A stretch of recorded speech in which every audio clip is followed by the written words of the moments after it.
রোজার একটা আনুষ্ঠানিকতা মুসলিম সমাজে দীর্ঘদিন ধরে চলে এসেছে, আলহামদুলিল্লাহ। সবাই বলুন আলহামদুলিল্লাহ। এটা একটা পজিটিভ সাইন, এটা ভালো দিক যে আমাদের সমাজের লোকেরা রোজাকে যথেষ্ট শ্রদ্ধা করে, সম্মান করে।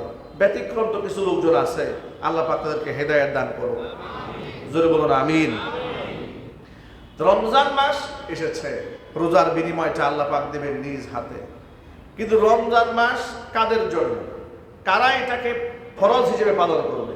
তাকে সুস্থ থাকতে হবে, তাকে মুকিম হতে হবে, তাকে মুসলমান হতে হবে, তাকে আকেল হতে হবে, তাকে বালেগ হতে হবে, তাহলেই তার উপর রমজান রোজাটা ফরজ হবে। আমাদের ছেলেরা, আমাদের মেয়েরা, তারা যদি আকেল হয়, বালেগ হয়, উপযুক্ত হয়, প্রাপ্তবয়স্ক হয়, তাহলে তাদের উপরেও রমজানের রোজা সুন্নতটা ফরজ, নিঃসন্দেহে ফরজ। যদিও এই সমাজের অনেক বাবা এবং মায়েরা তাদের প্রাপ্তবয়স্ক ছেলে মেয়েদেরকে রোজা রাখতে অনেকে উদ্বুদ্ধ করেন না, কোনো কোনো ক্ষেত্রে নিষেধও করেন। কেন? এই কথা বলেন যে বাবা, সারাদিন তোমার না খেয়ে থাকতে খুব কষ্ট হবে। মা, উঠতি বয়সের মেয়ে, যৌবন সুই সুই কিংবা যৌবনে পদার্পণ করেছে, বালেগা হয়ে গেছে, তার উপর রোজা রাখা নিঃসন্দেহে ফরজ। মায়ের আদর করে বলল যে না, রোজা রাখলে তোমার চেহারা নষ্ট হয়ে যাবে, স্বাস্থ্য খারাপ হয়ে যাবে, এ কথা বলে আদর সোহাগ দেখিয়ে সন্তানকে শেষ রাতে ডাকলো না। এরকম বিপদগামী বাবা মা কি এই সমাজে আছে না? নিঃসন্দেহে আছে। ওই সমস্ত গার্জিয়ানদের উদ্দেশ্যে আমাদের স্পষ্ট বার্তা হলো এই যে আমি আমার সন্তানকে, আপনি আপনার সন্তানকে, ছেলে মেয়েদেরকে যতটুকু না ভালোবাসেন কিংবা আমরা ভালোবাসি, আমার আপনার চেয়ে মহান রব তার বান্দা এবং বান্দিকে কোটি কোটি গুণ বেশি ভালোবাসেন। ঠিক কিনা জোরে বলে? এই যে আমাদের যে মহব্বত, আমাদের যে ভালোবাসা, আল্লাহ তাআলা তার ভালোবাসাকে 100 ভাগে ভাগ করেছেন। কত ভাগে? মহব্বতকে আল্লাহ তাআলা 100 ভাগে ভাগ করলেন।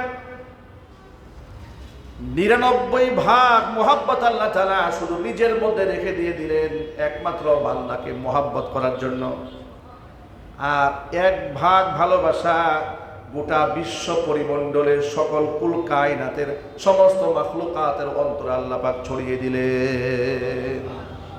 1 ভাগ মহব্বত গোটা পৃথিবীর সমস্ত প্রাণীকুল, সমস্ত মানুষকুল, সমস্ত পক্ষীকুল, সকলের অন্তরে আল্লাহ একদম ছড়িয়ে দিয়েছেন মাত্র 1 ভাগ ভালোবাসা। সেই 1 ভাগ ভালোবাসার একটা ভাগই তো চতুর্দিকে ভাগ করে দেওয়া হয়েছে। কতটুকু সিটা ফোটা আমরা পেয়েছি। এই এতটুকু সিটা ফোটাতে মা ছেলের জন্য, ছেলে বাবার জন্য, বাবা ছেলের জন্য জীবন দিয়ে দিচ্ছে। সুবহানাল্লাহ বলেন। স্বামী স্ত্রীর জন্য, স্ত্রী স্বামীর জন্য, এমনকি পশু পাখিরা পর্যন্ত সন্তানের জন্য জীবন বিকীর্ণ, একদম বিষণ্ণ করে তুলেছে। আল্লাহু আকবার বলেন। 1 ভাগ মহব্বতের যদি ঠেলাটা এই জায়গায় গিয়ে দাঁড়ায় যে আপনি আপনার বাচ্চাকে সে সাথে জাগতে দিচ্ছেন না, 1 ভাগের 100 কোটি ভাগের 1 ভাগ আপনি পেয়েছেন। আপনি 1 ভাগ তো আর একা পান নাই, ঠিক কিনা বলেন? এমন তো না যে 1 ভাগ আপনাকে একাই দেওয়া হয়েছে, গোটা সৃষ্টিকুলের মধ্যে সরিয়ে দেওয়া হয়েছে 1 ভাগ। আর 99 ভাগ মহব্বত আল্লাহ নিজের মধ্যে রেখে দিয়েছেন বান্দাকে দেওয়ার জন্য। জোরে কোন আল্লাহু আকবার। তাহলে সেই বান্দা বান্দিকে আল্লাহ কত ভালোবাসেন, সীমাহীন মহব্বত করেন। সীমাহীন মহব্বত করে আল্লাহ পাক তাকে হুকুম করেছেন, আকিল হয়েছ, বালেগ হয়েছ, মুসলমান হয়েছ, রমজান মাসে রোজা রাখো। কি ফায়দা হবে? কি আল্লাহ নবী সাল্লাল্লাহু আলাইহি ওয়াসাল্লাম বলেছেন, সুমু তাসিহু, রমজান মাসের রোজা তোমরা রাখো আর সুস্থতার নিয়ামত লাভ করো। জোরে বলেন সুবহানাল্লাহ। রমজানের রোজা রাখলে সে দুনিয়াবি ফায়দাও পাবে, সে সুস্থতার জিন্দগি পাবে। আপনারা হসপিটালগুলোতে তালাশ করে দেখেন, একটু কলেরা হসপিটালে যোগাযোগ করেন, রমজানে রোগীর সংখ্যা কম। সুবহানাল্লাহ বলবেন না? রমজানে কিসের সংখ্যা কম? রোগীর সংখ্যা রমজান মাসে কম। কারণ এটা রাসূলের হাদিস, সুমু তাসিহু, রোজা রাখো, সুস্থতার নিয়ামত তোমরা গ্রহণ করো। সাহাবায়ে কিরাম রাদিয়াল্লাহু তাআলা আনহুম আজমাইন রমজানকে উদযাপন করতেন একটু ভিন্ন আঙ্গিকে। কোনো কোনো বর্ণনার মধ্যে এসেছে ওমরে ফারুক রাদিয়াল্লাহু তাআলা আনহু 2 জন ব্যক্তিকে রমজানে তারাবির নামাজের ইমামতির দায়িত্ব দিতেন। একজন হচ্ছে উবাই ইবনে কাব রাদিয়াল্লাহু তাআলা আনহু, আরেকজন হচ্ছে তামিম আদ-দারি রাদিয়াল্লাহু তাআলা আনহু। এই দুইজনকে তারাবির নামাজের ইমামতির দায়িত্ব দিতেন। আর এই দুইজনে এক এক রাকাতে কম করে হলেও 100 আয়াত করে তেলাওয়াত করতেন। আরো আস্তে সুবহানাল্লাহ বলেন।